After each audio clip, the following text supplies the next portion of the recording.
Retomamos la sesión del día de hoy y a continuación vamos a pasar a la ponencia titulada La intervención de los equipos psicosociales en las unidades de valoración forense integral.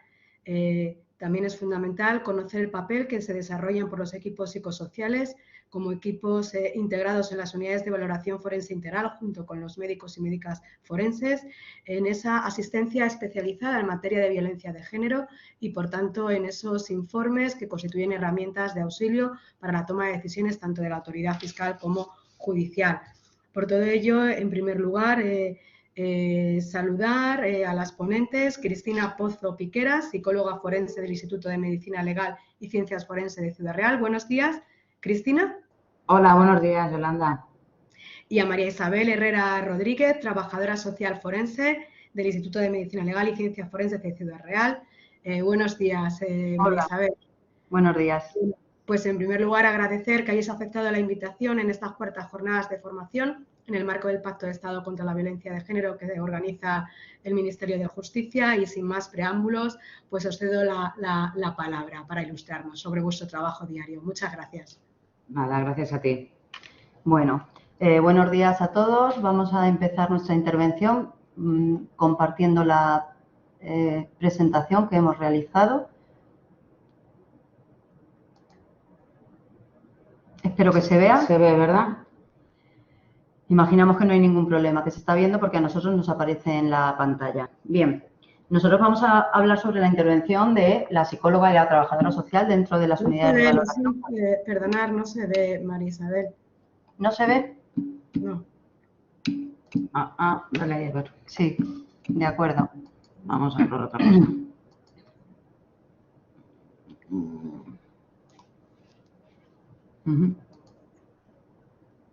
Eso.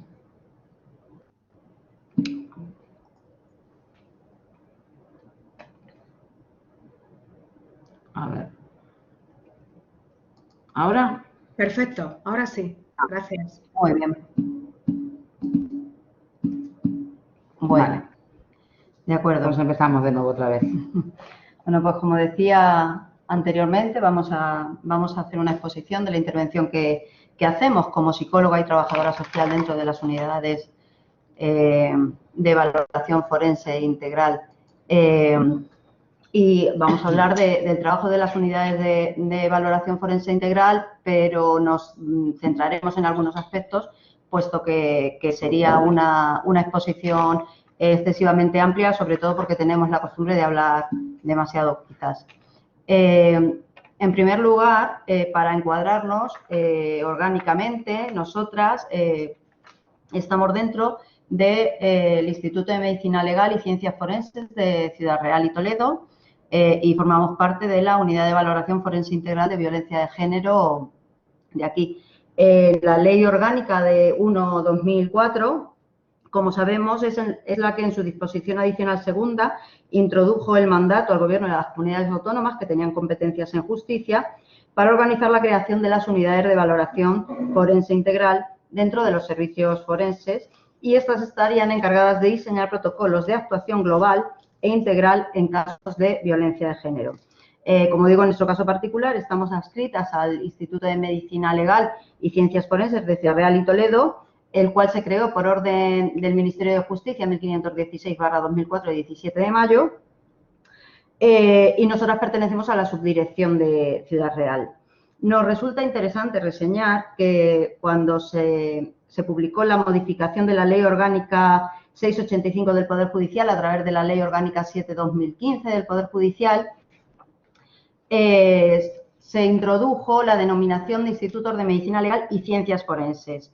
Esto nos parece un hito importante, pues supone el reconocimiento de la existencia de otras disciplinas forenses dentro de los que antes eran conocidos como Institutos de Medicina Legal. Nosotras, para centrarnos ya en nuestro trabajo, ¿de qué vamos a hablar?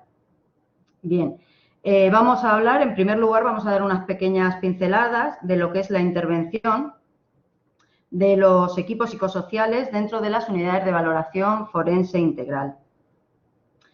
En segundo lugar, y de manera un poco más amplia y más extensa, porque nos ha parecido así interesante, ya que a la vista de las últimas reformas legislativas, y más concretamente tras la entrada en vigor de la Ley Orgánica 821 de 4 de junio de protección integral a la infancia y la adolescencia frente a la violencia, nos ha parecido, como digo, interesante abordar el tema de las pruebas preconstituidas, ya que estas tratan de proteger, como ya sabemos, los que son consideradas como personas o víctimas más vulnerables dentro del sistema, dentro del colectivo de víctimas que están en este sistema, y que serían los menores o las personas con discapacidad especial necesitadas de especial protección.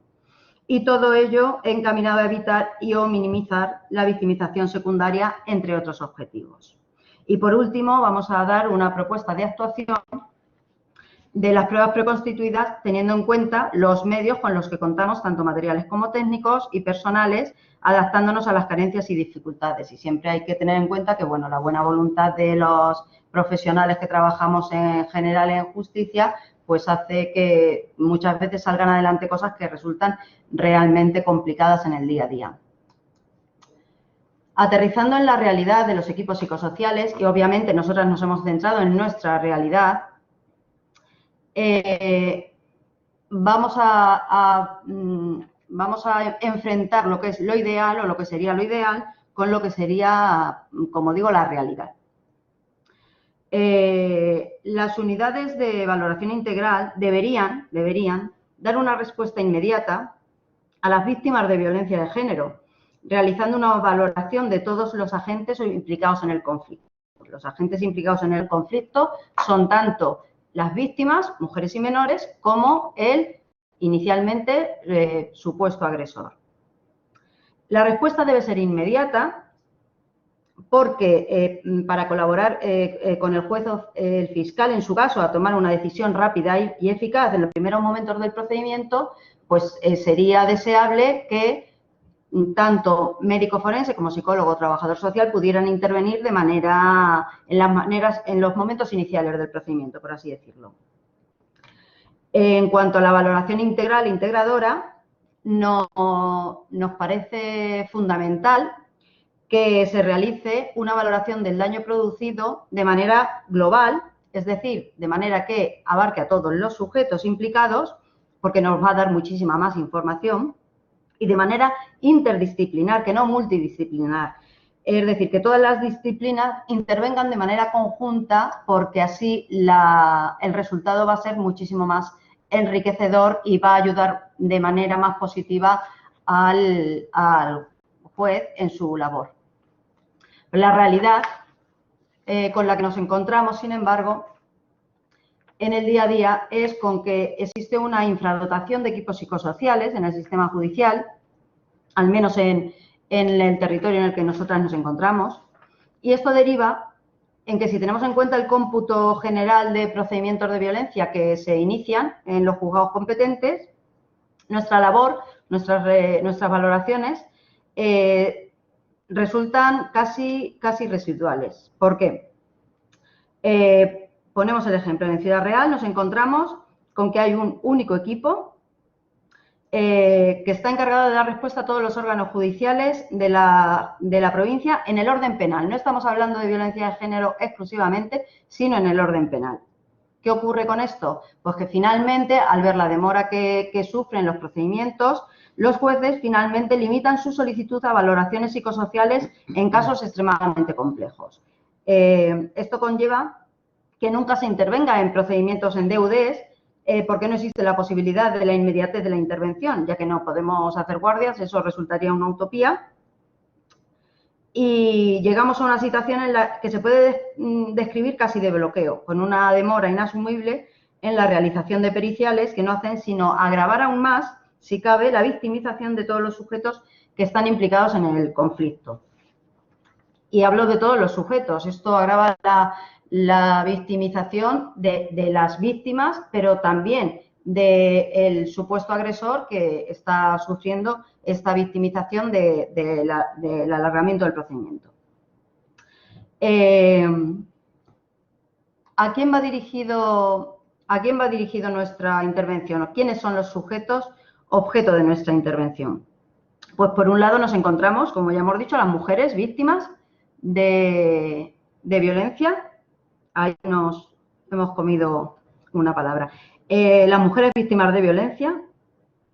Aquí nos parece fundamental tener en cuenta que hay que eliminar el sesgo que nos lleva a pensar que existe maltrato únicamente dentro de clases sociales desfavorecidas económicamente o con niveles culturales bajos o procedentes de otros países y culturas, porque en la base de la violencia contra la mujer anida la concepción de la inferioridad de género. Por lo tanto, cualquier mujer puede ser víctima de este tipo de violencia. Por otra parte, valoraríamos a los agresores o supuestos agresores investigados. Y de la misma manera que en el caso de las mujeres, debemos evitar estos sesgos y afrontar la valoración lo más libres posibles de los mismos y de los prejuicios que nos puedan llevar a pensar que van a existir maltratadores en determinados ámbitos y no en otros. Por la misma cuestión, porque en la base de la violencia que ejerce el hombre contra la mujer, de este tipo de violencias, anida la concepción de la superioridad de género. En este sentido, en estos dos puntos, nos parece fundamental el tener en cuenta que al hacer una intervención integral e interdisciplinar, se va a minimizar de alguna manera la subjetividad que puede introducirse cuando interviene un único profesional. Y por último, los menores serían los últimos, pero no menos importantes, objetos de nuestra intervención. Y en el caso de los menores, existe una doble victimización para ellos. En estos casos, en estas situaciones de violencia, ellos están sometidos a una victimización directa, ya que existe la posibilidad de que hayan sido objeto directo de conductas de maltrato de cualquier tipo, física, psicológica, económica. Y por otro lado, son víctimas indirectas, siempre son víctimas indirectas, ya que los menores, si son testigos del maltrato que se inflige a unos y otros miembros de la familia o son utilizados por el maltratador para ejercer presión y coaccionar a la madre, pues están siendo víctimas indirectas de esta manera, aparte de lo que supone crecer en un ambiente violento. Ambas formas de victimización son igualmente graves. No podemos decir que la directa suponga un mayor perjuicio que la indirecta o viceversa, porque ambas influyen negativamente en su adecuado desarrollo psicológico y social. ¿Para qué? ¿Para qué intervenimos? ¿Cuál es el objeto de nuestra intervención final?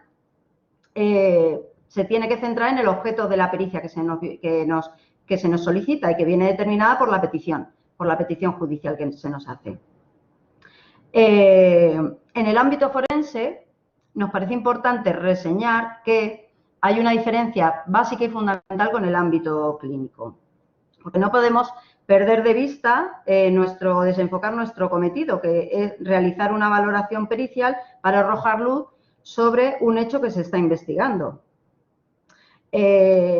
Por lo tanto, hay que procurar mantener la mirada fría, nos tenemos que plantear diferentes hipótesis y esto pasa por el cuestionamiento de las versiones que aportan unas y otras partes.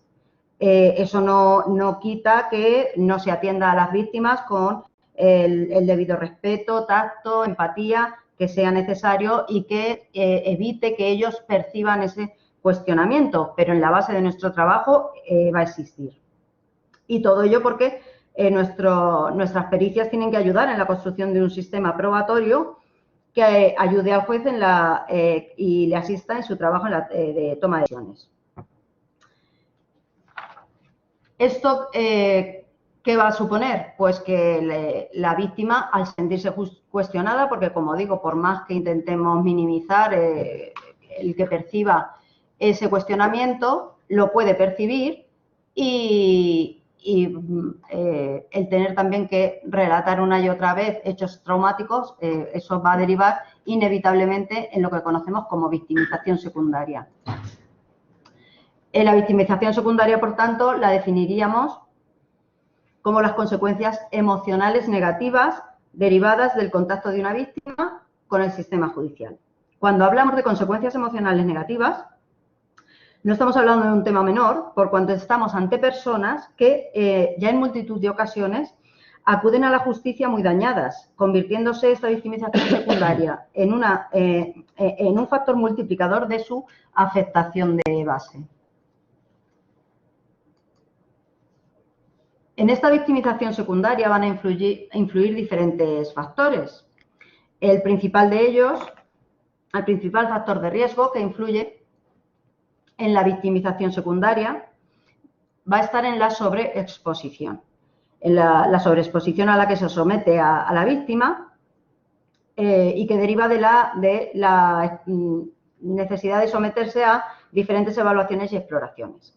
Esto conlleva una reexperimentación continua de las emociones asociadas al hecho traumático, por un lado, y por otro lado, la sensación de descrédito, la cual como ya hemos apuntado anteriormente, no está carente de fundamento, por más que los operadores jurídicos o profesionales, como he dicho antes, que están relacionados, intenten minimizar la imagen de cuestionamiento del relato. ¿Y qué conlleva el someter a la víctima a esta reexperimentación y a esta sensación de descrédito? Pues que va a haber una afectación de la autoestima, va a favorecer el mantenimiento o el desarrollo del sentimiento de culpa y puede repercutir en la recuperación emocional, en el trabajo terapéutico que ya venga elaborando previamente. Todo ello se comprende fácilmente si hacemos un cálculo de la cantidad de veces que una víctima puede llegar a ser preguntada por los hechos que se van a investigar. Y nos encontramos que en algunos casos podemos llegar a hacer una contabilidad de hasta 8 intervenciones. Hay veces que incluso más, en alguna ocasión menos. No obstante, 8 intervenciones es un número bastante ajustado a lo que podemos pensar y es obviamente excesivo. En el caso de un menor o una persona con discapacidad necesitada de especial protección, esto va a suponer un factor de riesgo de primera magnitud, ya que un menor o una persona con discapacidad, como decimos, no va a tener la capacidad suficiente de entender la necesidad de estas numerosísimas intervenciones que le llevan a revivir un acontecimiento que desea olvidar, ya que en muchas ocasiones ni siquiera los adultos, incluso los profesionales que trabajamos en este ámbito, mi compañera y yo, Cristina y yo, muchas veces nos cuestionamos la necesidad de las múltiples intervenciones a las que le sometemos.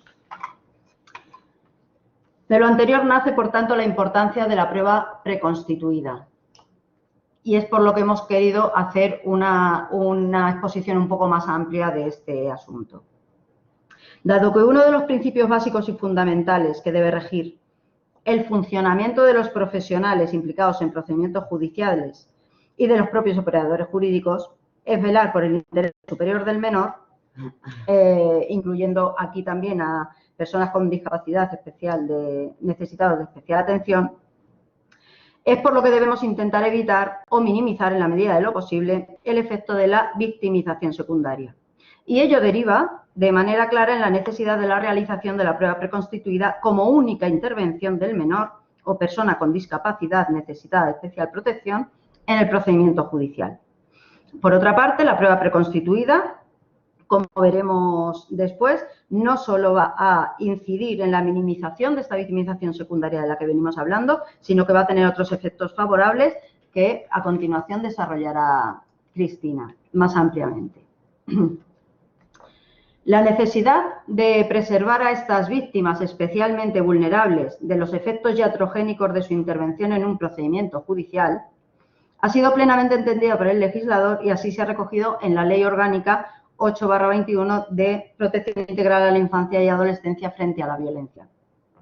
Ya en el preámbulo, la ley realiza una exposición amplia de los términos en los que se ha introducido y desarrollado la obligatoriedad de la realización de esta prueba preconstituida en el proceso judicial, en el que intervienen menores o personas con discapacidad necesitadas de especial protección.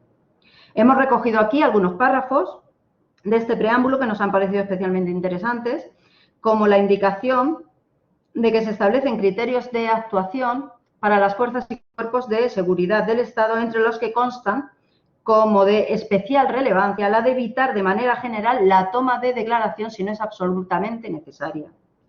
Entroncando con esto está el objetivo de la ley respecto de la narración única de los hechos de estas víctimas. La prueba preconstituida trata de evitar un doble perjuicio en víctimas consideradas especialmente vulnerables, que son los menores de 14 años y las personas con discapacidad necesitadas de especial protección. Este doble perjuicio sería la victimización secundaria, como ya hemos comentado, y por otro lado la alteración del relato derivado del lapso temporal existente entre la primera declaración y la fecha del juicio oral, preservando la calidad de esta declaración. Llegando a establecer incluso la ley, como nos indica aquí este párrafo del preámbulo, en la redacción que se le va a dar al artículo 416, la obligatoriedad de los supuestos, en los supuestos anteriores, es decir, de cuando se trate de determinados delitos y en los que intervengan como testigos personas o víctimas menores de 14 años y personas con discapacidad necesitadas de especial protección, la repetición de las declaraciones se va a convertir en excepcionales y la prueba preconstituida se va a convertir en la norma. La excepcionalidad se va a tener que motivar. Finalmente, para nosotros resulta de especial relevancia dentro de la regulación que hace la Ley Orgánica 8/2021 de la prueba preconstituida, la introducción del artículo 449 ter de la Ley de Enjuiciamiento Criminal, del alcance que debe adquirir la intervención de los equipos psicosociales en la realización de la prueba preconstituida que la autoridad judicial va a considerar acordar. Como vemos en la redacción, aquí habla de que los equipos psicosociales van a apoyar al tribunal de manera interdisciplinar e interinstitucional, recogiendo el trabajo de profesionales que hayan intervenido anteriormente y estudiando circunstancias personales, familiares y sociales de la persona menor o con discapacidad para mejorar el tratamiento de los mismos y el rendimiento de la prueba. De esta manera, la intervención del equipo psicosocial trasciende de la mera intervención en calidad de expertos para tomarle declaración a un menor y requiere que el equipo realice un estudio previo que permita recabar toda la información relevante que así nos facilite abordar de manera más precisa la obtención de las circunstancias y datos claves en el relato del menor o persona con discapacidad.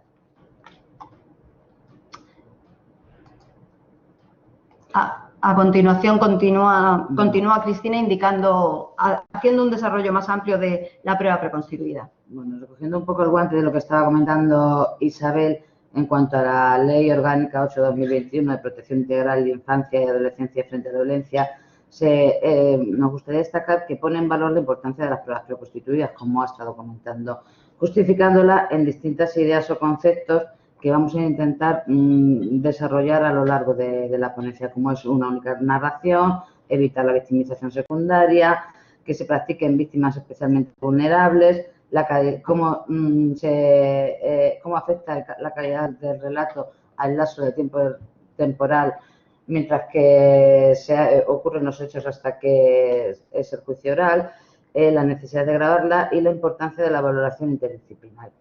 Dicho esto, el objetivo principal de la prueba preconstituida es realizar una única declaración, considerándose la opción jurídica más adecuada porque contribuye a tres cuestiones básicas principalmente: disminuir la victimización secundaria provocada por el paso de las víctimas por el sistema judicial, ya que cualquier actuación judicial no es inocua, sino que se produce en un contexto que normalmente para las personas o sujetos es un contexto novedoso y muy formalista. E independientemente de que sea víctima o testigo, genera un importante nivel de ansiedad y de tensión, la cual se agrava si además tienes que relatar unos hechos traumáticos ante terceras personas. La segunda finalidad de la prueba preconstituida es proteger el testimonio de la víctima del deterioro derivado de las múltiples intervenciones que ha comentado antes Isabel y del paso del tiempo, del olvido. Se trata de preservar el elemento probatorio, que sería la prueba testifical, ya que en víctimas especialmente vulnerables es más fácil de contaminar por sus especiales características cognitivas. Lo ideal sería realizar esa exploración, esa prueba preconstituida, en el momento más cercano a la revelación o a la existencia del delito. Y el tercer objetivo de la prueba principal es evitar su intervención en la fase de juicio oral, ya que es una situación particularmente difícil para niños o personas con discapacidad intelectual. Si no se asiste a ese juicio, se posibilita que el futuro vital del menor o de la víctima no esté condicionado por la necesidad de evocar el suceso traumático años después, porque no hay establecido un tiempo máximo para la duración de un procedimiento. Un procedimiento, desde que se denuncia hasta que se celebra el juicio, pueden pasar 2, 3, 4 años, generando una importante incertidumbre y malestar en las víctimas. La prueba pericial, la prueba preconstituida no es una actividad pericial ni una evaluación forense, si bien aproximadamente en el 90% de los casos se piden las dos actuaciones juntas, tanto la prueba preconstituida como el informe, la emisión posterior del informe en relación a la víctima. Por lo tanto, esto implica una valoración más amplia, más compleja, en la que se tiene que hacer una exploración psicopatológica, hacer una valoración de la historia psicobiográfica, en ocasiones pasar alguna prueba psicométrica, a veces coordinarnos con otros profesionales cuando se piden las dos actuaciones conjuntas. Normalmente en Ciudad Real, como solemos trabajar, es realizar ambas actuaciones, tanto la prueba preconstituida como la exploración para el posterior informe, de realizarla a lo largo de toda una jornada, adaptándonos a los ritmos de la víctima, realizando descansos, alternando la entrevista de los progenitores o de las personas de referencia con los del niño, de forma dinámica y no invasiva, con el fin único y exclusivo de que no tenga que volver a relatar los hechos ni tenga que acudir nuevamente por sede judicial, ya que esto supone un coste por desplazamientos innecesarios, un perjuicio para la víctima, para sus acompañantes, en fin. Y la exploración, propiamente dicha, la exploración judicial de la víctima, que es obtener la valoración del testimonio atendiendo a sus capacidades y desarrollo.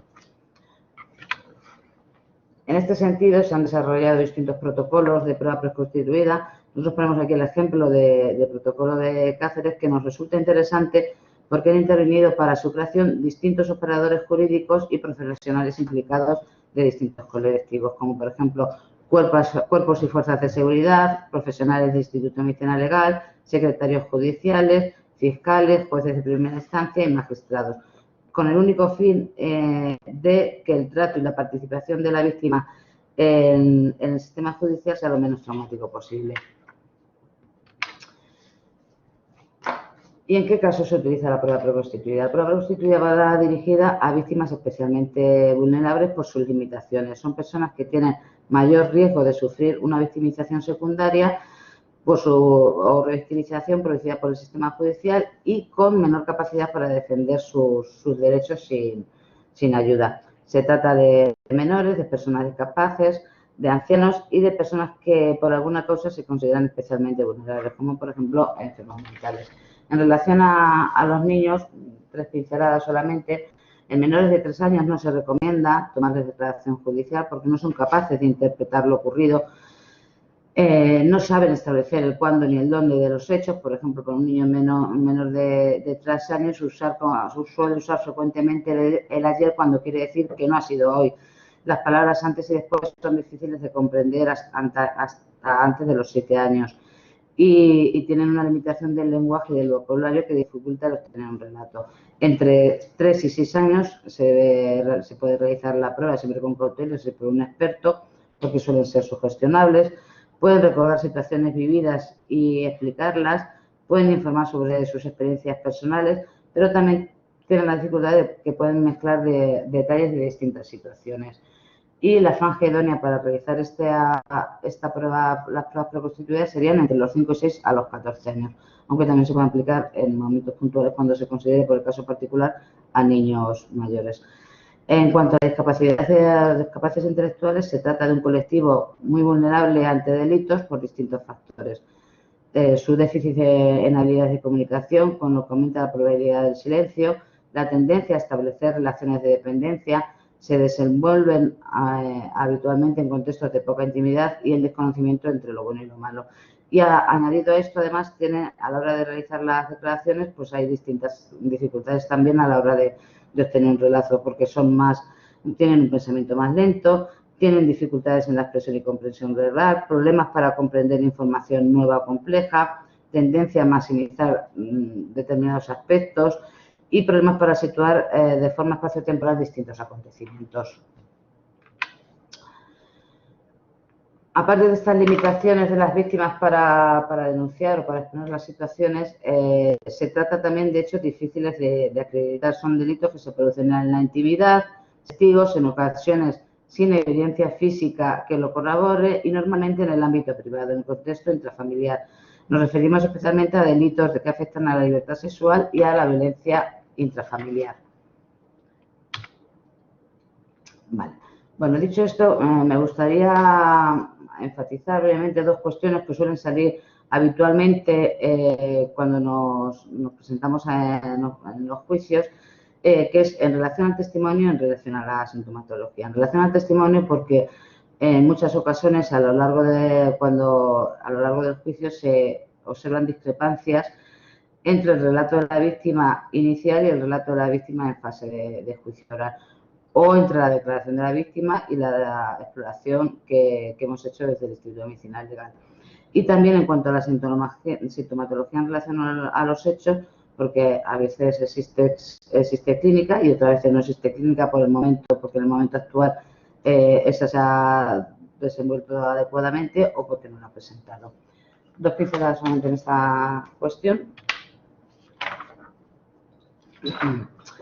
Bueno, me gustaría poder transmitir la importancia de esto mediante un símil. Para establecer la realidad jurídica de los hechos se consideran distintos métodos de prueba, como por ejemplo los materiales, los documentales, los periciales y las testificales, que son las declaraciones sobre los hechos, y así obtener una descripción de lo ocurrido. La prueba a nivel general debe guardar una cadena de custodia para evitar su contaminación, alteración, destrucción, etc. Y se tiene en cuenta la forma en la que se recoge y la forma en la que se conserva. Esto pasa normalmente en las pruebas materiales, pero no así en las testificales. En las testificales no se tiene en cuenta esa cadena de custodia que permite evitar que los recuerdos se alteren, se sustituyan, se contaminen o se destruyan. Porque en contra de lo que marcan las creencias comunes, la memoria no es infalible, no funciona como una cámara de vídeo que registra fielmente todo lo que ocurre con posibilidad de reproducirlo sin variación tiempo después. Y como he comentado, mediante un símil se puede ver perfectamente. En una escena física del crimen no tendría sentido una inspección ocular 5 años después de un tiempo transcurrido, ya que cada vez que alguien acude a ese espacio puede contaminar las pruebas. Además, el material recogido se custodia con óptimas condiciones. Lo mismo ocurre con el recuerdo. Se deteriora con el paso del tiempo, se reconstruye cada vez que la víctima lo recuerda o lo narra y se puede contaminar con información externa. Por ejemplo, en la forma en la que se formulan las preguntas, por comentarios de terceras personas, por los medios de comunicación. Esto se acentúa más, además, especialmente en las víctimas especialmente vulnerables. Como decimos, la memoria no es infalible. Hay que tener en cuenta que el testimonio es un relato de memoria que una persona realiza sobre unos hechos vividos cuando es víctima directa o presenciados cuando es víctima indirecta o testigo. Está en continua transformación. No es perfecta, no registra objetivamente todo lo ocurrido y no almacena la realidad, sino la interpretación de esa realidad en base a los conocimientos previos, a las experiencias y a las capacidades cognitivas. Cuando le pedimos, por ejemplo, a un niño que nos relate un episodio de violencia intrafamiliar en el que ha sido víctima directa o indirecta porque ha sido testigo de esa situación de maltrato hacia su madre, le estamos pidiendo que acceda a una parte de su memoria en la que los recuerdos están acompañados de emociones negativas sobre sucesos altamente impactantes y con una gran carga afectiva. En este sentido, la investigación es clara. Cuanto más número de veces la víctima tiene que relatar los hechos, recuperar ese recuerdo y la forma en la que se desarrollan esas exploraciones mediante preguntas sugerentes, cerradas y tal, mayor es la probabilidad de que exista una distorsión de ese relato. Por lo que, de nuevo, la prueba preconstituida parece el recurso más adecuado que contribuye a disminuir esos efectos secundarios derivados de la víctima por el proceso penal. Y en cuanto al espacio psicológico de la víctima, bueno, es fundamental prevenir la victimización secundaria porque muchas veces las secuelas no se generan por el hecho traumático en sí, sino por las actuaciones posteriores generadas, como ha comentado Isabel. Pero hay otra cuestión que también es significativa, la que distintas investigaciones han puesto de manifiesto la dificultad para establecer un patrón psicopatológico único asociado a la vivencia de una situación traumática. valorándose una amplia variedad de signos y síntomas.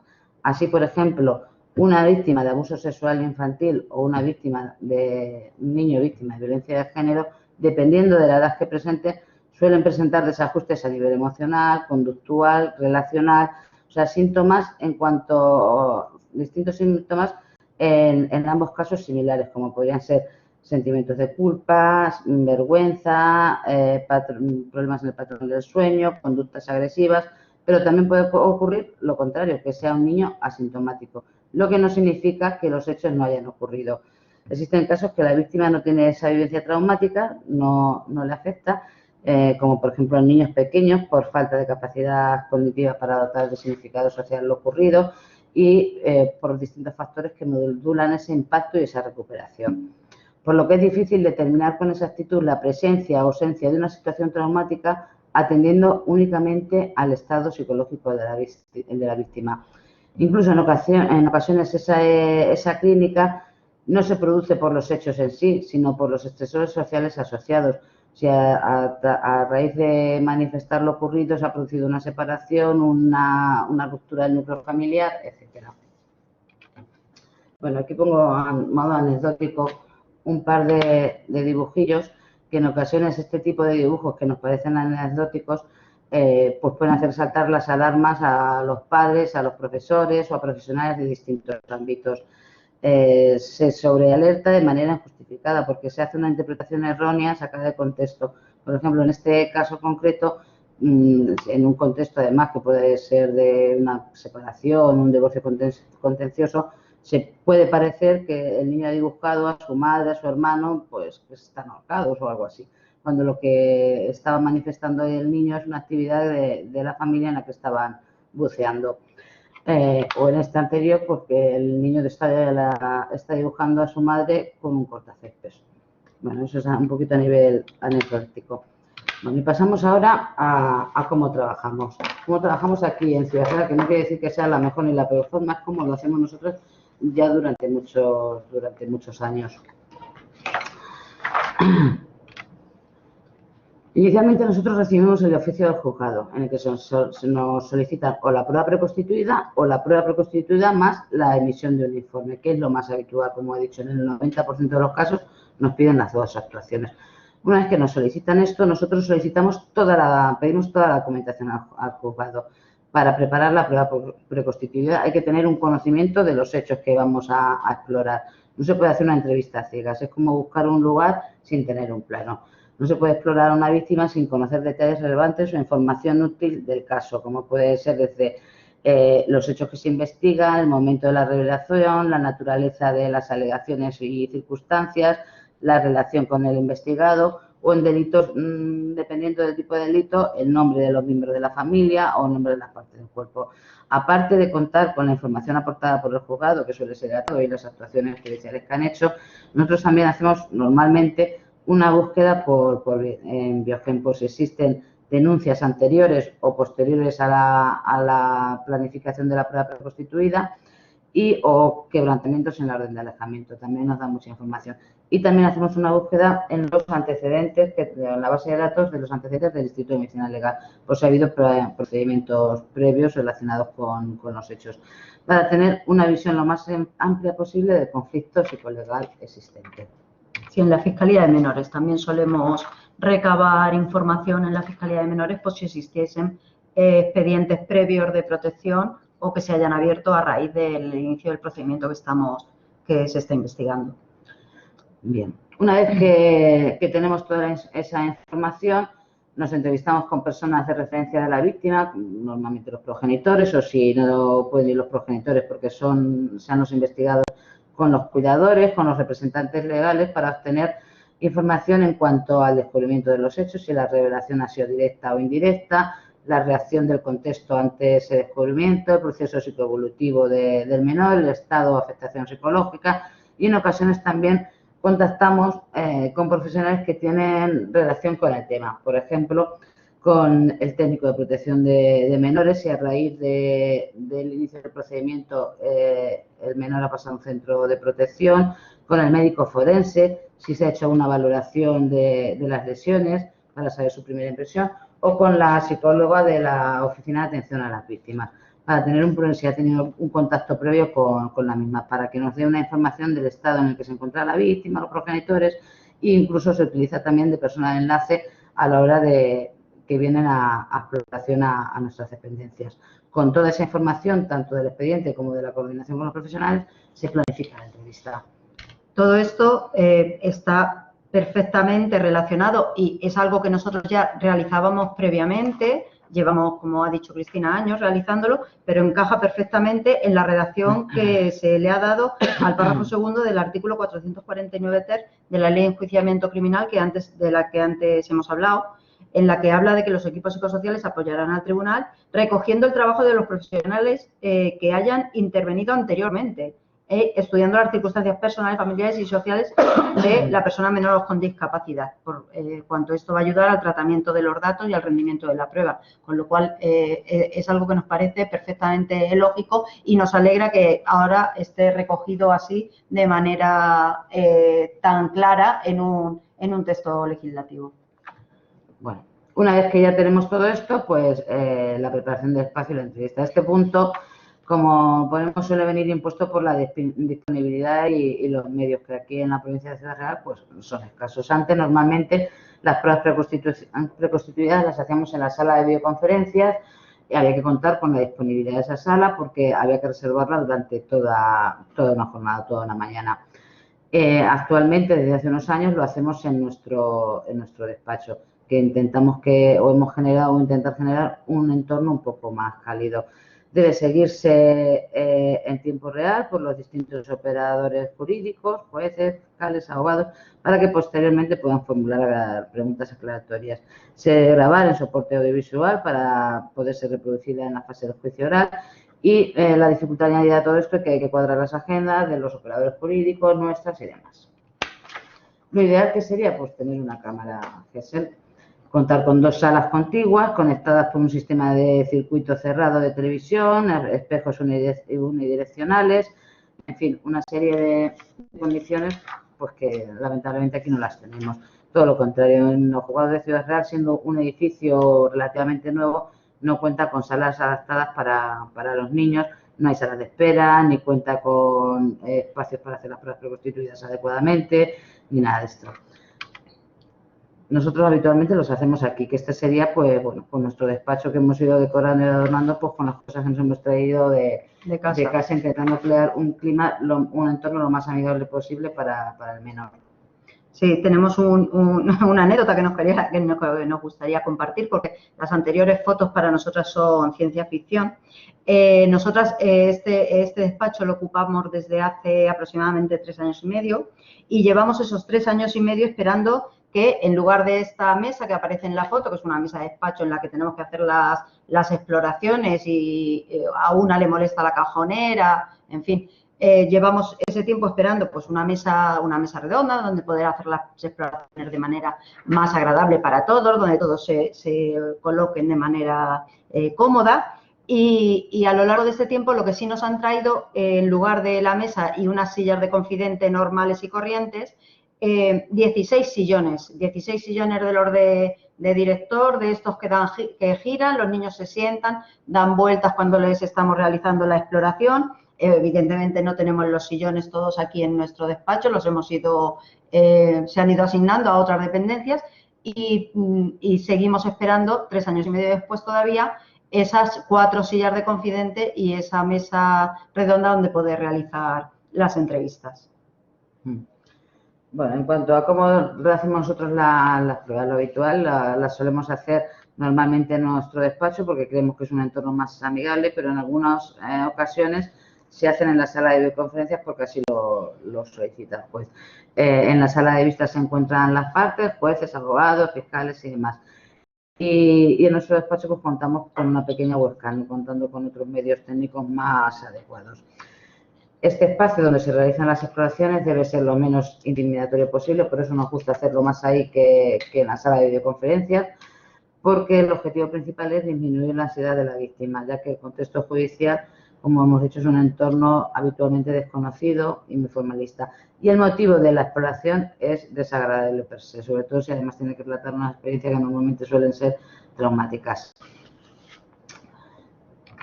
Bueno, y en cuanto a la entrevista se dividía en 4 fases, pero antes de entrar en las 4 fases, unas cuestiones a tener en cuenta. En cuanto a la duración de la entrevista o la exploración, la prueba preconstituida en sí.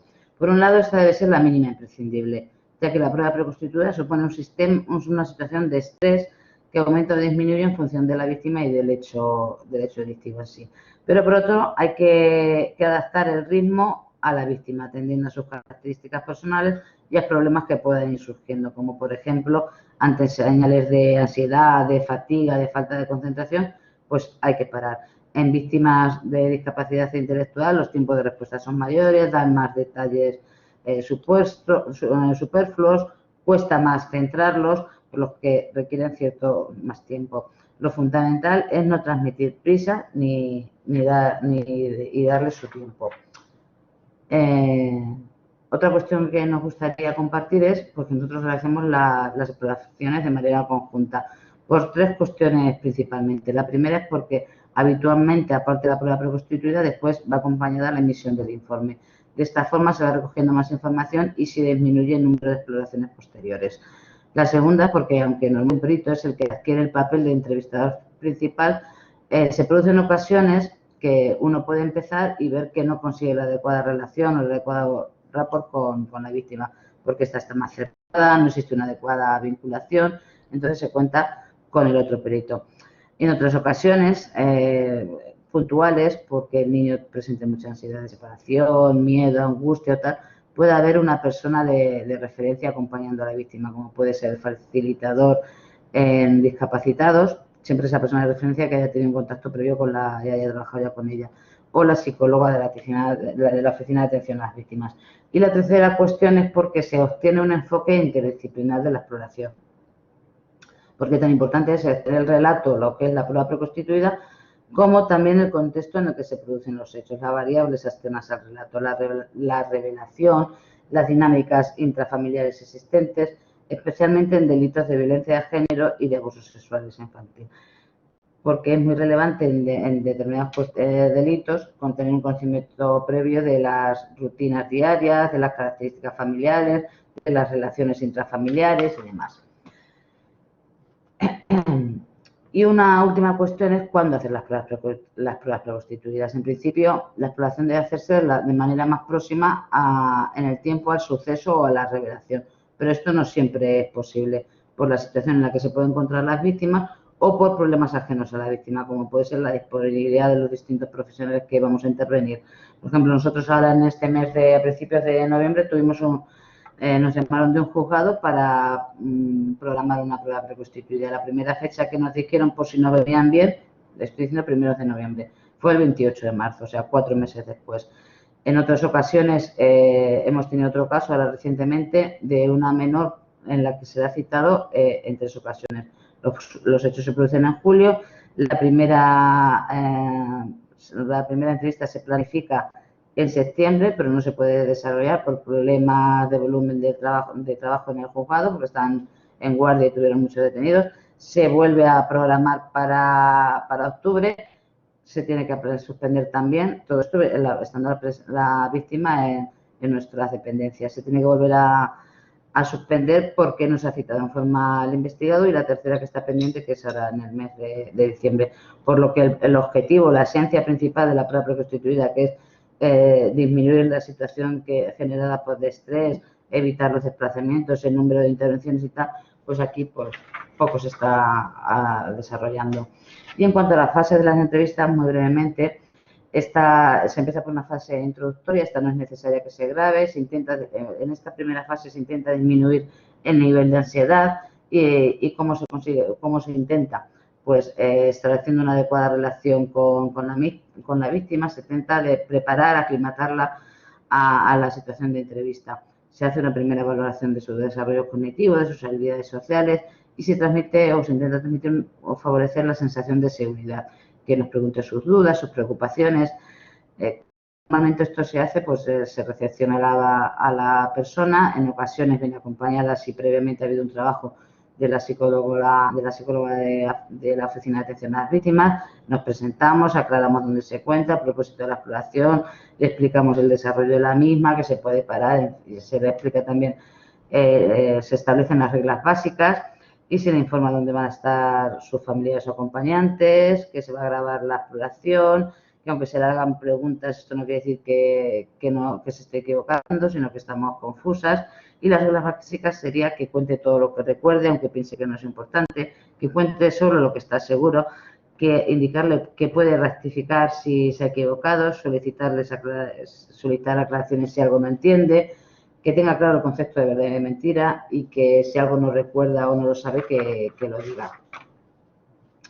La fase de transición, que sería ampliar un poco más el rapport, esa relación, y ahí se valora quién va a llevar la exploración, y la evaluación de la narrativa libre y la capacidad de recuerdo, con temas neutros, positivos de la víctima, como por ejemplo que nos cuente su última fiesta de cumpleaños o la fiesta de fin de curso y demás. Posteriormente estaría la obtención del relato, que el objetivo es obtener un relato lo más extenso y exacto posible sobre los hechos, y se utilizan distintos protocolos o modelos de entrevista contrastados por la comunidad científica y validados internacionalmente. También nos podemos apoyar en momentos puntuales en dibujos para explicar, o en dibujos porque nos expliquen la distribución de la casa o de la habitación, o de muñecos no anatómicos cuando les falta esa expresión verbal para explicar una interacción concreta o facilitar la representación de una situación en concreto que no son capaces verbalmente. Esos son algunos de los protocolos que utilizamos y vamos progresivamente de preguntas abiertas, sin interrupciones o sea, cuéntanos qué pasó, alguien te hizo sentir mal, qué fue lo que pasó, o sea, de un relato libre para obtener una información sin presiones ni dirigir las contestaciones, pasando posteriormente a preguntas más específicas, no sugerentes, aclarar la información aportada. Por ejemplo, si el niño dice, y me hizo eso, pues preguntarle, ¿nos quieres explicar qué fue lo que te hizo? ¿A qué te refieres con qué te hizo? Pasamos después a preguntas cerradas para aclarar la información aportada por la víctima. ¿Ha ocurrido más veces? ¿Dónde suele ocurrir?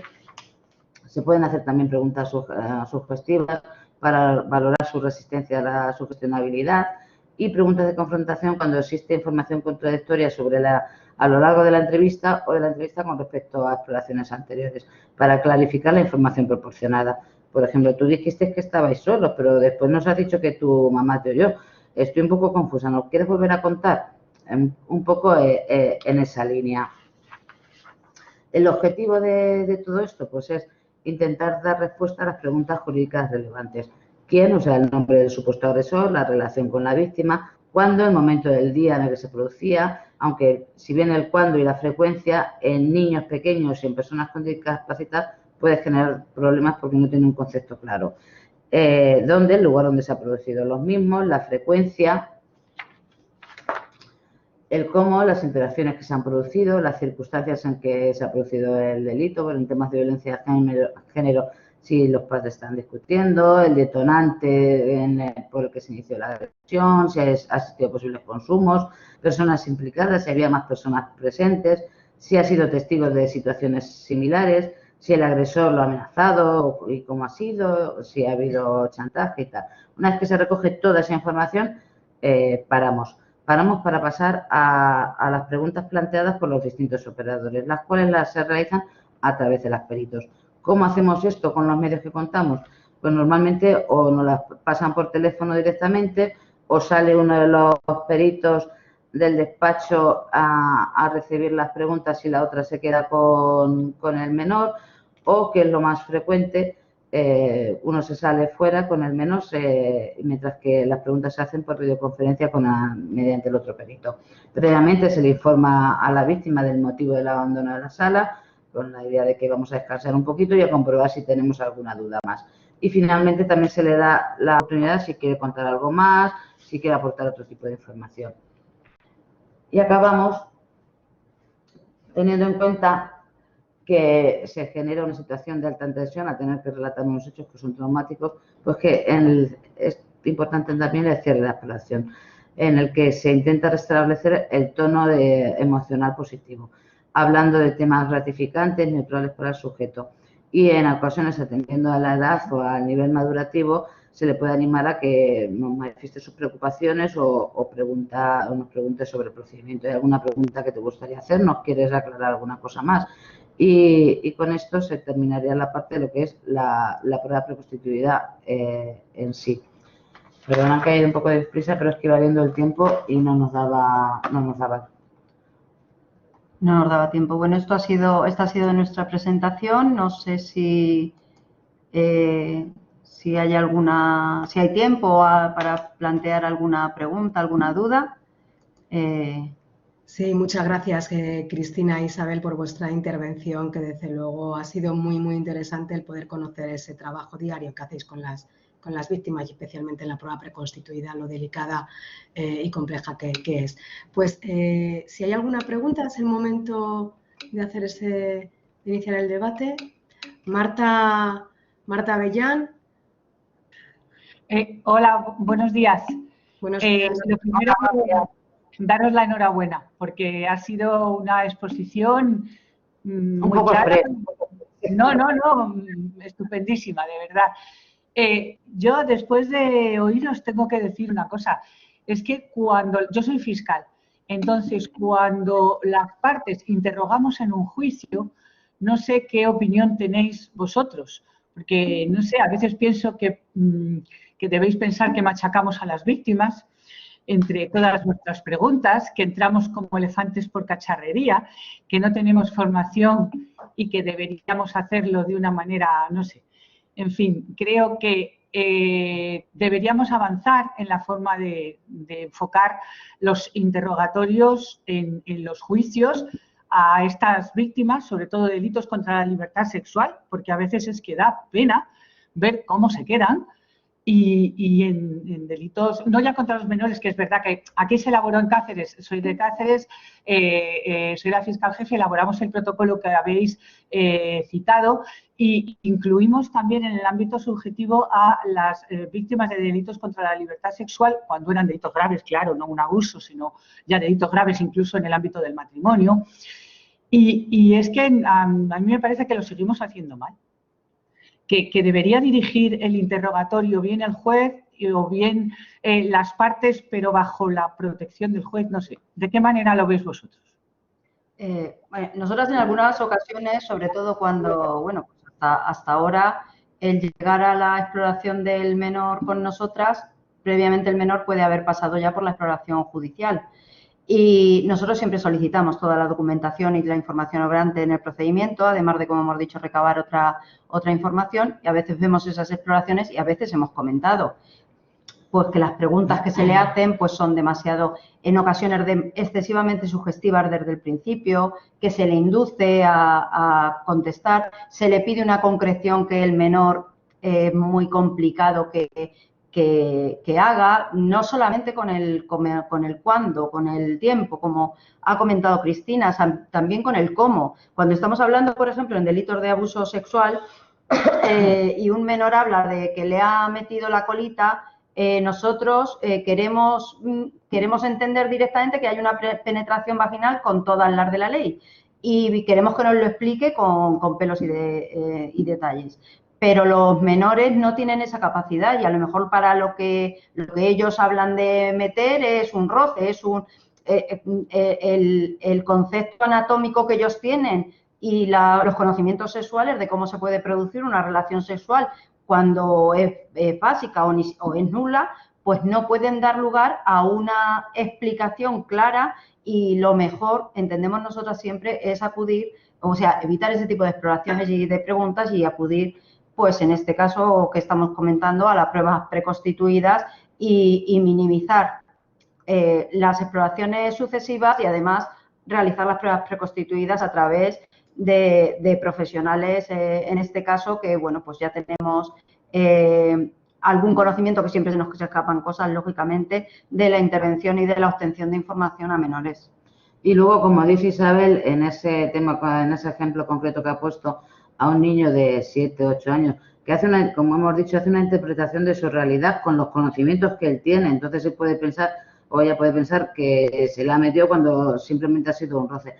Cuando 3 años después va a la fase de juicio oral y tiene que volver a declarar, pues ahí ya puede existir una contradicción, porque si existe un conocimiento ya un poquito más exhaustivo de lo que son las relaciones sexuales, se puede cambiar su relato. Entonces, esas pequeñas cuestiones luego hacen pues que quede impune a lo mejor unos hechos que estaban bastante claros, a lo mejor desde nuestro punto de vista. Muchas gracias. Muchas gracias. De todas formas, es una labor, Isabel, por estar el protocolo de Cáceres, porque se ve toda la implicación de todos los que habéis participado, que no se ha quedado nadie fuera, y es una labor, y que se esté cumpliendo, es fabuloso. Ya nos gustaría a nosotros también. Cristina, Isabel, pues muchas gracias. El PowerPoint, ¿seríais tan amables de pasármelo para poder subirlo a la plataforma online? Y pues nada más, que muchas gracias por vuestra participación. Gracias a ti, Yolanda, por contar con nosotros. Muchas gracias. Venga, adiós, buenos días. Bueno, pues nos vemos esta tarde, 5 minutitos antes de las 4. Realmente ya se han subido a la plataforma online tanto las leyes como el proyecto de ley, también el PowerPoint de Vicente Magro y alguna otra información relacionada con las unidades de valoración forense integral, que ya fueron subidas por las ponentes que intervienen esta tarde. Veo en el chat que alguna persona no sabe cómo o no puede acceder. Hablaré con los técnicos por si pueden enviaros un correo explicando cómo acceder a esa información. No sé si alguna ya lo habéis comprobado, si queréis aclararlo. Yo ya lo encontré, Yolanda. Es que el enlace, como ayer hubo tantas dificultades, me dieron un enlace que accedía directamente a la sala. Entonces he tenido que volver ir al antiguo enlace, que hoy sí he podido entrar, y entonces ya sí, entrando desde el principio, efectivamente lo he encontrado. Vale, pues perfecto. Pues muchas gracias. Entonces todos podéis acceder, ¿verdad? ¿Habéis comprobado que tenéis la documentación disponible? Bueno, si alguien no pudiese, pues que nos lo haga saber. Pues nada, muchas gracias a todos y a todas. Nos vemos esta tarde, 5 minutitos antes, para estar más tranquilos y empezar de forma puntual. Muchas gracias, que descanséis. Adiós.